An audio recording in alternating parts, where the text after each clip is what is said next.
তো বন্ধুরা, আজকে দুপুরের মেনুতে কি কি আছে চলো তোমাদেরকে একটু দেখিয়ে দিই। এখানে রয়েছে আলু উচ্ছে ভাজা, আর এখানে রয়েছে সমস্ত সবজি দিয়ে পাঁচমিশালি একটা তরকারি। তার বেশ কয়েকটা সবজি কিন্তু বাড়ি থেকে তোলা হয়েছিল। আর এখানে রয়েছে অড়হর ডাল, যেটা আমি খেতে চেয়েছিলাম। আর কারা কারা অড়হর ডাল খেতে ভালোবাসো কমেন্ট সেকশনে কমেন্ট করে জানিও। আর এখানে রয়েছে কুমড়ো পাতার পকোড়া, যেটা এখনো ভাজা চলছে, বোন এখনো ভাজছে।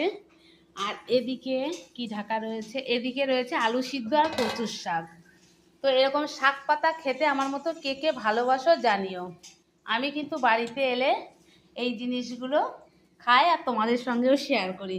আমার ভীষণ ভালো লাগে কচুর শাক, কচুরলতি, কুমড়ো পাতা। তো এই হচ্ছে আজকে দুপুরের মেনু আমাদের। তো তোমাদের মেনুতে কি কি ছিল সেটা কমেন্ট সেকশনে জানিও। তো চলো এখন খাওয়া দাওয়া সেরে নিই।